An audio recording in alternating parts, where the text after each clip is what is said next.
Hello dear students, कैसे हो आप सभी। तो इस वीडियो में हम आपका जो हम ये क्लास 9th का मैथ्स का ये पेपर सॉल्व कर रहे थे ना, तो इसी का हमारा ये पार्ट 3 वीडियो है। इससे पहले पार्ट 2 वाले वीडियो में हमने इस पेपर का क्वेश्चन नंबर 28 तक सॉल्व कर लिया था। ठीक है, अब इस वीडियो में हम क्वेश्चन नंबर 29 एंड उसके आगे के क्वेश्चंस को सॉल्व करेंगे। अगर आपने पार्ट 1 और पार्ट 2 वाला वीडियो नहीं देखा है तो उसको आप देख लेना, वो वीडियो आपको चैनल पर मिल जाएगा। ठीक है, या फिर इस वीडियो के लास्ट में एंड स्क्रीन में भी वो वीडियो आपको मिल जाएगा। तो देखो, ये रहा क्वेश्चन नंबर 28। यहां तक हमने लास्ट वीडियो में कर लिया था, पार्ट 2 वाले वीडियो में। अब इस वीडियो में सबसे पहले हम क्वेश्चन नंबर 29 को करेंगे। ठीक है, और जैसे कि आपको पता है कि मैं आपको इंग्लिश मीडियम और हिंदी मीडियम दोनों ही मीडियम में समझा रहा हूं, ताकि दोनों ही मीडियम वाले स्टूडेंट्स को बेनिफिट मिल सके। ठीक है, तो क्वेश्चन नंबर 29 को पढ़ते हैं। बोला है 2/9 तथा 3/7 के बीच 6 परिमेय संख्याएं ज्ञात कीजिए। अब इसी क्वेश्चन को आप इंग्लिश मीडियम में रीड करो। अगर आप इंग्लिश मीडियम के स्टूडेंट हो तो find 6 rational numbers between 2/9 and 3/7। ठीक है, तो हमें 2/9 एंड 3/7 के बीच कोई 6 रैशनल नंबर्स को फाइंड करना है। तो चलो इसको करते हैं। सबसे पहले हमारा है 2/9 एंड दूसरा हमारा क्या है 3/7। तो कैसे हम 6 रैशनल नंबर फाइंड करेंगे। यहां पर इस वाले को देखो, सबसे पहले इसमें 2/9 है, यानी कि जो हमारा इसमें डिनोमिनेटर है, हर है, वो 9 है। तो इसमें हम क्या करेंगे कि ऊपर और नीचे 9 का गुणा कर देंगे, और इस वाले में हमारा डिनोमिनेटर में 7 है, हर में, तो इसीलिए इसमें 7 और 7 का गुणा कर देंगे। तो ये हो जाएगा 2 सत्ते 14 और नीचे 9 सत्ते 63। यहां पर ये 3 9 27 हो जाएगा और नीचे 7 9 63। अब देखो, इसका और इसका दोनों का जो डिनोमिनेटर है, हर है, वो इक्वल आ गया। अब हम क्या करेंगे, इन दोनों के बीच में कोई भी 6 परिमेय संख्या लिख सकते हैं। जैसे कि पहला हो जाएगा 15/63, दूसरा हो जाएगा 16/63, तीसरा 17/63। इसी तरह से आगे हम लिख देंगे कोई भी 6, बस इन दोनों के बीच में होनी चाहिए। तो ये हमारा हो गया 1 2 3 4 5 6 परिमेय संख्याएं। ठीक है, तो इस तरह से हमें इस क्वेश्चन को करना था। इसके बाद नेक्स्ट है हमारा question number 30। A doctor suggest 2 ways for treatment of a particular disease, one by taking medicine only and other by doing yoga. ठीक है, तो ये हमें एक टेबल दिया है। बोला गया है represent the data of patients on the same graph bye frequency polygons. ठीक है, अब इसको आप एक बार हिंदी मीडियम में रीड कर लो। ये रहा हमारा क्वेश्चन। एक डॉक्टर किसी बीमारी के निदान के लिए 2 तरीके सुझाते हैं, एक केवल दवाइयां लेकर और दूसरा योग द्वारा। तो बोला है बारंबारता बहुभुज की सहायता से एक ही आलेख पर मरीजों की संख्या को निरूपित कीजिए। अब यहाँ पर क्या करेंगे, हमें ये दिया हुआ है वाई, यहाँ पर क्या है आयु वर्ग। ठीक है, और यहाँ पर ये जो हमें दिया है ये दवाई लेने वाले मरीजों की संख्या, और ये जो हमें दिया है ये योग करने वाले मरीजों की संख्या हमें दिया हुआ है। ठीक है, अब हम इसको कैसे करेंगे, जब हमें इसमें बारंबारता बहुभुज यानी कि फ्रीक्वेंसी पॉलीगन बनाना है और यहाँ पर हमें ये आयु वर्ग दिया हुआ है, तो सबसे पहले हम जो हमारा वर्ग चिन्ह होता है यानी कि क्लास मार्क, वो हम निकालते हैं। तो आप अपने आंसर शीट पे कैसे करोगे कि सबसे पहले तो ये वाला जो हमें यहाँ पर कॉलम है ये लिखना पड़ेगा। इसके बाद दूसरा कॉलम यहाँ पर आप बनाओगे क्लास मार्क का, यानी कि वर्ग चिन्ह का। ठीक है, इस तरह से। अब वर्ग चिन्ह में हम क्या लिखते हैं, देखो वर्ग चिन्ह कैसे निकालते हैं क्लास मार्क। ये जो हमारा 20 और 30 है, यानी कि लोअर लिमिट और अपर लिमिट दोनों को ऐड करके और 2 से डिवाइड कर देते हैं। ठीक है, तो 20 एंड 30 50 हो जाएगा, 50 को 2 से डिवाइड करेंगे तो 25 आएगा। ऐसे ही इसमें भी करेंगे तो इसका आ जाएगा 35, इसका करेंगे तो ये हो जाएगा 45 और इसका करेंगे तो ये 55। ठीक है, तो ये हमने वर्ग चिन्ह निकाल लिया। इसके बाद ये वाला जैसा है वैसा ही लिखना है और ये भी ऐसे का ऐसा ही लिख देना है। ठीक है, तो ये हमने कर दिया। अब हमें इसमें क्या बनाना है, फ्रीक्वेंसी पॉलीगन यानी कि बारंबारता बहुभुज। तो कैसे बनाएंगे, सबसे पहले इसके लिए हम क्या करेंगे कि देखो यहाँ पर मैं आपको बना के दिखा देता हूं। सबसे पहले हम इसमें वाई एक्सिस खींचेंगे, यानी कि वाई अक्ष। तो ये हमने यहाँ पर खींच दिया। ठीक है, और ये हो गया वाई। इसके बाद नीचे हमारा हो जाएगा एक्स अक्ष। ठीक है, तो ये हमने एक्स अक्ष खींच दिया, यानी कि एक्स एक्सिस, ये हमारा 0 हो जाएगा। अब हम क्या करेंगे ना कि जो हमारा ये दवाई लेने वाले मरीजों की संख्या और ये योग करने वाले मरीजों की संख्या है, इसको हम वाई एक्सिस पे दिखा देंगे और जो हमारा इसमें वर्ग चिन्ह है उसको एक्स एक्सिस पर दिखा देंगे। तो यहाँ पर देखो मरीजों की संख्या 18, 22, 30, 36 इस तरह से दिया हुआ है। तो हम क्या करेंगे, इसमें वाई एक्सिस पे 4-4 का गैप लेके बना देंगे, 5-5 का गैप लेके भी कर सकते हैं। ये 4, ये हो जाएगा 8, ये 12, 16, 20, 24, 28, 32 और ये हमारा 36 लास्ट करके दिखा देंगे। ठीक है, इसके बाद नीचे हम क्या दिखाएंगे, वर्ग चिन्ह। तो 25 से शुरू है, तो यहाँ पर पहला हो जाएगा हमारा 25, फिर इसके बाद 35 है, फिर उसके बाद हमारा है 45 एंड इसके बाद है 55। ठीक है, अब यहाँ पर 0 से डायरेक्ट हमने 25 से शुरू किया है, इसीलिए इस तरह से हम ये टेढ़ी लाइन बना के दिखा देंगे। ठीक है, अब सबसे पहले हम जो दवाई लेने वाले मरीज की संख्या है इसको दिखाएंगे, जो हमारा ग्राफ है उस पर। तो देखो वर्ग चिन्ह 25 का कितना है, इसमें मरीजों की संख्या 18, दवाई लेने वाले मरीजों की संख्या 18 है। तो इसमें हमारा 25 ये रहा, 18 कहाँ आएगा, 16 और 20 के बिल्कुल बीच में, यानी कि यहाँ पर आ जाएगा हमारा। इसके बाद दूसरा है वर्ग चिन्ह 35 और इसमें मरीजों की संख्या है 22। तो 22 देखो हमारा 20 और 24 के बीच में, यानी कि यहाँ पर आएगा। ठीक है, तो ये हमारा हो जाएगा। इसके बाद नेक्स्ट है वर्ग चिन्ह 45, इसका है मरीजों की संख्या 30। तो देखो 45 का 30 कहाँ पर आएगा, तो ये 28 और 32 के बिल्कुल बीच में, यानी कि यहाँ पर। ठीक है, तो ये हमने यहाँ बना दिया। एंड अगला है हमारा वर्ग चिन्ह 55, इसमें मरीजों की संख्या कितनी है, तो इसमें है 36। ठीक है, तो 36 देखो ये रहा हमारा, तो यहाँ पर आ जाएगा। अब इनको हम ज्वाइन कर देंगे, आपको प्रॉपर स्केल और पेंसिल का यूज करके बनाना है। ठीक है, ये इस तरह से हम ज्वाइन कर देंगे। इसके बाद जो हमारा दूसरा है योग करने वाले मरीजों की संख्या, इसको अब हम दिखाएंगे ग्राफ पर। तो इसमें देखो वर्ग चिन्ह हमें यही लेना है, 25 का मरीजों की संख्या 6 है, तो 6 हमारा 4 और 8 के बिल्कुल बीच में आएगा, यानी कि यहाँ पर। इसके बाद दूसरा हमारा है 35, इसमें मरीजों की संख्या 14 है। तो देखो 14 हमारा 12 और 16 के बिल्कुल बीच में, यानी कि यहाँ पर आएगा। इसके बाद अगला है हमारा वर्ग चिन्ह 45, इसमें मरीजों की संख्या 25 है। तो 25 जो है वो 24 से थोड़ा सा ऊपर, यानी कि यहाँ पर आ जाएगा। ठीक है, तो ये हमारा हो जाएगा 25 का।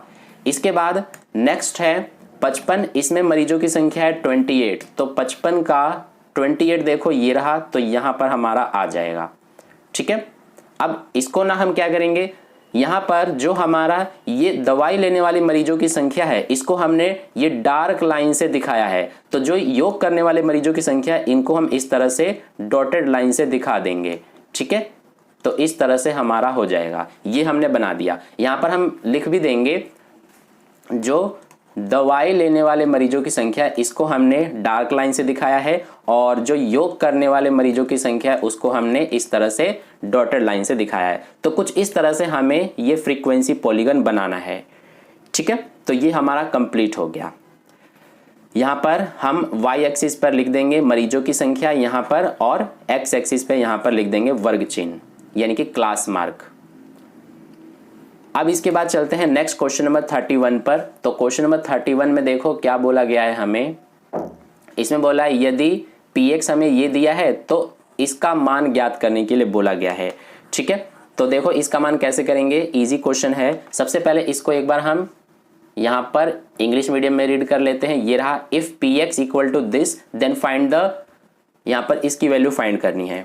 ठीक है, तो देखो सबसे पहले हम क्या करेंगे, P1 है, तो यानी कि जहां पर इसमें हमारा x है वहां पर 1 पुट करेंगे। तो ये हमारा हो जाएगा P, x की जगह पर 1 लेंगे, तो ये x स्क्वायर यानी 1 का स्क्वायर माइनस 3x यानी कि 1, फिर प्लस में 2, तो ये हो जाएगा 1 का स्क्वायर 1 माइनस 3 का 1 में मल्टीप्लाई -3 और प्लस में 2, तो ये हो जाएगा 1 + 2 3 -3 यानी कि 0।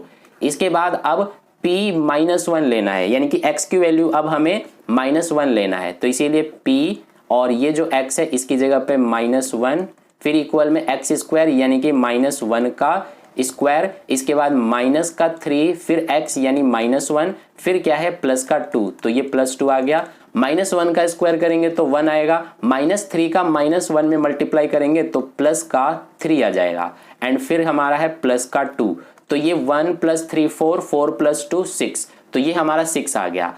अब हम क्या करेंगे कि P2 बोला है, यानी कि अब x की वैल्यू हमें 2 लेना है, ठीक है। तो P उतारेंगे, फिर हमारा x है तो x की जगह पे 2 इक्वल में x², इसका मतलब है 2 का स्क्वायर, फिर -3x है यानी -3x की वैल्यू 2, फिर उसके बाद है प्लस का 2।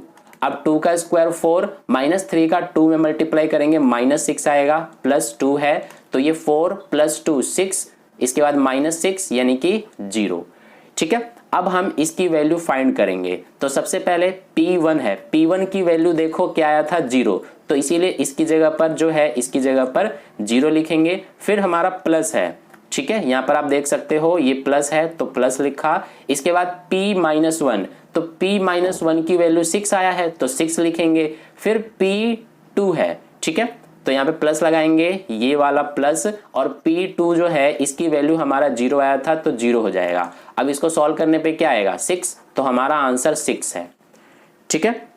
तो ये क्वेश्चन आपने समझ लिया अच्छे से। इसके बाद नेक्स्ट है हमारा, यहाँ पर देखो खंड घ यानी कि सेक्शन डी, इसमें जितने भी क्वेश्चंस है ना सारे 5 मार्क्स वाले हैं, तो इसको अभी हम स्किप कर रहे हैं, यानी कि सेक्शन डी जो है खंड घ, इसको अभी मैं नहीं करा रहा हूं। सबसे पहले हम जो हमारा सेक्शन ई है यानी कि खंड अंग, इसको हम अभी कर रहे हैं, ठीक है। ये हमारे केस स्टडी वाले क्वेश्चंस हैं। तो देखो सबसे पहले क्वेश्चन नंबर 36 को पढ़ते हैं। आप एक बार चाहो तो देख सकते हो क्वेश्चन नंबर जो हमारा 32 है, यहाँ से ये रहा क्वेश्चन नंबर 32, ये रहा 33, ठीक है। इसी तरह से 33 में और में भी दिया हुआ है, ये रहा। इसके बाद 34 हमारा क्वेश्चन ये है, ये रहा क्वेश्चन नंबर 35, ये सारे 5 मार्क्स वाले हैं, ठीक है।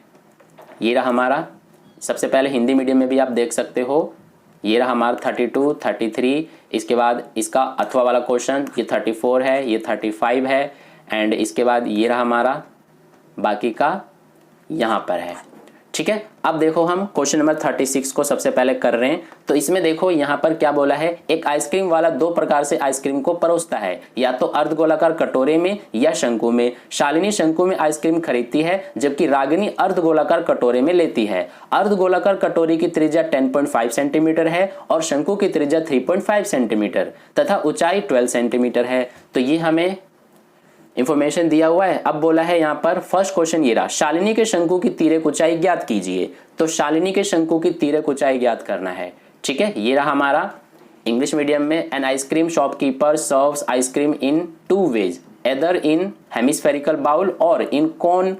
Shalini buys an ice cream in cone while Ragini takes it in hemispherical bowl. The hemispherical bowl has radius 10.5 cm and cone has radius 3.5 cm and height 12 cm. तो first question ये रहा, find the slant height of Shalini's cone. तो slant height यानी कि तिर्यक ऊंचाई, यानी कि L निकालने का फॉर्मूला क्या होता है हमारा, √h² प्लस r²। तो h की वैल्यू कितना है, यानी कि जो कोन है हमारा उसकी हाइट कितनी है 12 है, तो इसीलिए h की जगह पर हम 12 लिखेंगे और ये स्क्वायर प्लस r यानी कि रेडियस देखो 3.5 है तो 3.5 स्क्वायर, ठीक है। 12 का स्क्वायर करेंगे तो 144 होता है, प्लस 3.5 का स्क्वायर करेंगे तो ये होता है 12.25, ठीक है। अब इसको हम इसको और इसको ऐड कर देंगे तो क्या आएगा, ये हमारा आएगा, इसको और इसको ऐड करने पर 156.25, ठीक है। अब 156.25 जो है ना इसका स्क्वायर रूट निकाल देंगे तो हमारा आंसर आ जाएगा 12.5 सेंटीमीटर। इसका स्क्वायर रूट आपको निकालने आता होगा अच्छे से, कैसे निकालते हैं देखो, 156.25 इस तरह से पेयर बनाते हैं, फिर इसके बाद इस तरह से डिवीजन मेथड से हम निकाल देंगे, ठीक है। आई होप आपको आता होगा ये अच्छे से। हीरोन वाले फॉर्मूला यानी कि जो हीरोन वाला चैप्टर है उसमें आपने सीखा होगा। तो हमारा आंसर 12.5 सेंटीमीटर है, ठीक है।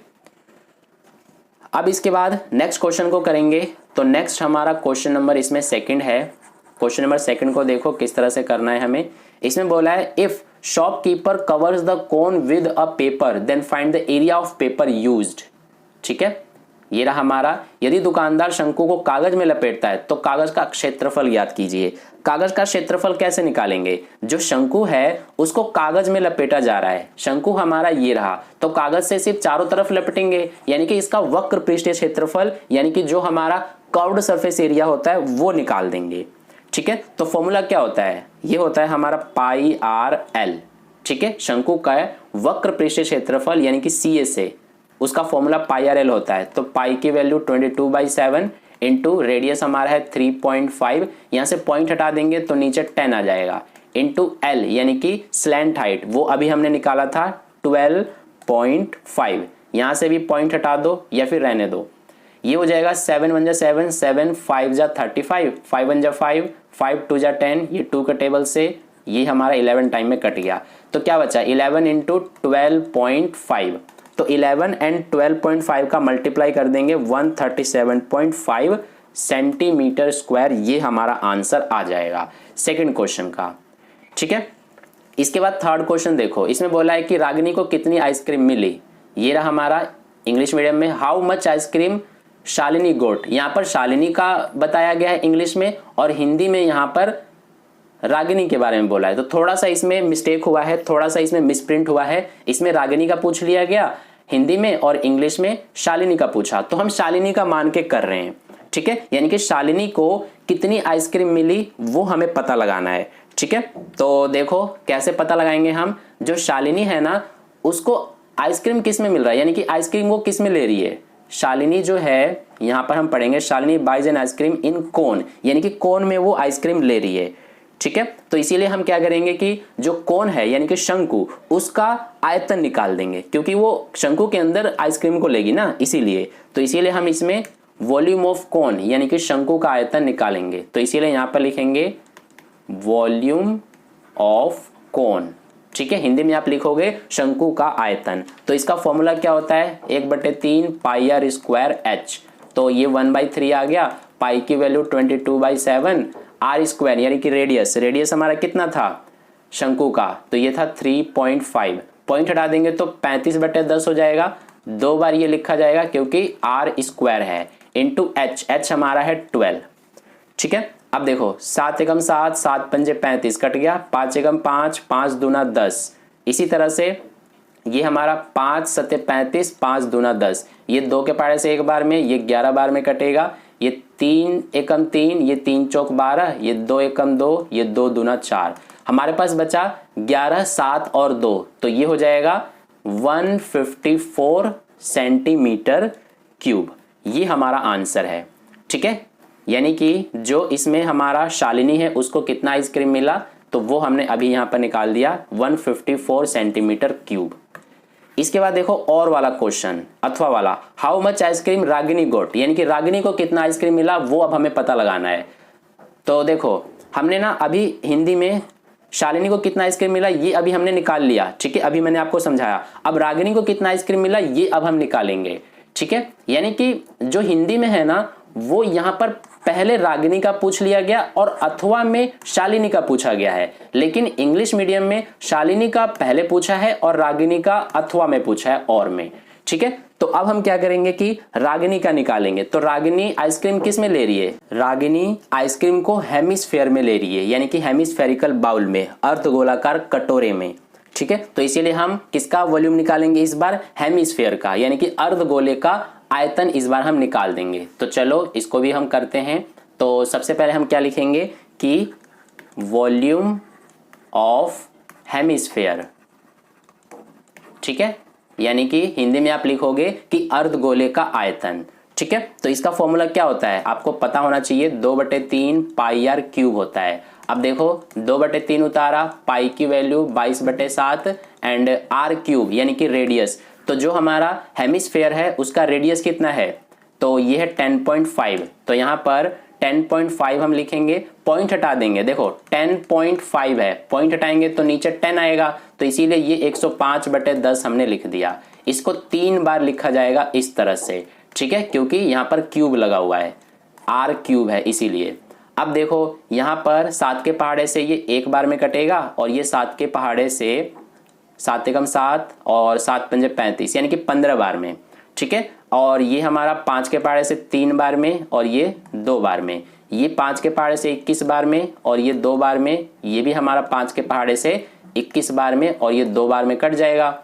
अब ये 3 एकम 3 और ये 3 एकम 3 कट गया और ये 2 से 2 कट गया, ये 2 के पहाड़े से 1 बार में और ये हमारा 11 बार में कट गया। ऊपर बच रहा है 11, 21 और 21, नीचे हमारा बच रहा है 2। तो 11, 21 और 21 का गुणा करेंगे ना तो 4851 आएगा, नीचे 2 है तो 4851 को 2 से भाग कर देंगे तो 2425.5 सेंटीमीटर क्यूब, 2425.5 सेंटीमीटर क्यूब हमारा आंसर हो जाएगा। ठीक है, तो ये आंसर है और वाले क्वेश्चन का। अब इसके बाद देखो इसी में क्वेश्चन नंबर 37, ये रहा हमारा। Pritam made a kite using colourful papers to give the shape to the kite he used wooden thin sticks as shown in the given figure. तो यहाँ पर ये हमें फिगर दिया हुआ है, ठीक है, और क्वेश्चन हमारा इस तरह से पूछा है। सबसे पहले हिंदी मीडियम में इसे आप रीड कर लेना। क्वेश्चन ये रहा फर्स्ट, त्रिभुजों की सर्वांग समता के कोई 2 नियम लिखिए, यानी कि right any 2 rules of congruency of triangles. ठीक है, कोई 2 रूल हमें बताने हैं। तो वैसे तो 5 रूल होते हैं, कोई 2 आप लिख दो, कोई से भी, जैसे कि एक SAS, एक हो जाएगा ASA। एक बार आप सारे जो रूल्स है ना कॉन्ग्रुएंसी रूल्स, वो कमेंट बॉक्स में टाइप कर देना ताकि आपका रिवीजन हो जाए। ठीक है, तो 2 यहां पर हमने लिख दिया, SAS, ASA। इसके बाद second question, if angle P 80 degree then find PAB। Angle PAB हमें फाइंड करना है। ये रहा हमारा एंगल P 80 है तो एंगल PAB ज्ञात कीजिए। देखो इसको सबसे पहले ज्वाइन करेंगे, ये हमारा पूरा ज्वाइन है, ठीक है, यहाँ पर आपको दिख नहीं रहा होगा लेकिन ये ज्वाइन है। तो इसमें एंगल P यानी कि ये जो एंगल है ये हमें 80 दिया है, तो PAB यानी कि ये वाला एंगल फाइंड करना है। इस ट्रायंगल को ध्यान से देखो, इतने को, ठीक है, इसमें ये एंगल 80 का हो गया, ये साइड और ये साइड हमें इक्वल दे रखा है तो इनके ऑपोजिट एंगल्स भी इक्वल होंगे, यानी ये एंगल और ये एंगल हमारा इक्वल होगा। ठीक है, तो इसीलिए ये अगर हमारा 80 है तो ये और ये जो एंगल है ये दोनों मिलकर के 100 होंगे, क्योंकि तीनों एंगल का सम 180 होता है हमारा एक ट्रायंगल के अंदर। तो इसीलिए ये हमारा और ये वाला एंगल दोनों 100 के बचे तो दोनों इक्वल हैं, इसीलिए 50-50 हो जाएंगे। तो इसीलिए हमारा PAB जो एंगल है वो 50 डिग्री का होगा। तो इसीलिए सेकंड का आंसर क्या हो जाएगा, 50 डिग्री। ठीक है, तो ये आपको समझ में आ गया। थर्ड देखो, सिद्ध कीजिए कि triangle PAB is congruent to triangle PBQ, यानी कि ये ट्रायंगल और ये ट्रायंगल दोनों को हमें सर्वांगसम सिद्ध करना है। ठीक है, ये रहा हमारा proof that angle PAQ is सर्वांगसम यानी कि कॉन्ग्रुएंट टू ट्रायंगल PBQ। तो यहां पर ये रहा हमारा फिगर, ठीक है, और इसके बाद triangle PAQ and triangle PBQ को हमें कॉन्ग्रुएंट करना है। तो देखो ट्रायंगल PAQ यानी कि इसको सबसे पहले एक बार मैं मिटा रहा हूं। तो अब देखो ट्रायंगल जो है हमारा PAQ यानी कि ये वाला और दूसरा ट्रायंगल PBQ यानी कि ये वाला, इन दोनों को हमें कॉन्ग्रुएंट करना है। तो कैसे करेंगे, 3 कंडीशन इसमें हम दिखा देंगे। ठीक है, तो पहला हमारा क्या हो जाएगा कि ये जो हमारा है ना, यानी कि ये AP और ये हमारा यानी कि BP ये इक्वल होगा, तो AP बराबर BP। ठीक है, और दूसरा ये जो है AQ ये इसके बराबर होगा यानी कि BQ के, तो इसीलिए AQ बराबर BQ। इन दोनों का रीजन हो जाएगा गिवन यानी कि दिया है। तीसरी चीज ये देखो, ये PQ दोनों में आ रहा है तो इसीलिए PQ बराबर PQ होगा, इसका रीजन हो जाएगा ये हमारा क्या है, कॉमन है। ठीक है, तो इसमें कौन सा रूल लग रहा है, बाई SSS। जो हमारा ट्रायंगल है कौन कौन सा, एक तो है PAQ, ये हमारा कॉन्ग्रुएंट प्रूव हो गया किसके, ट्रायंगल PBQ के। ठीक है, PBQ के हमारा ये कॉन्ग्रुएंट हो गया।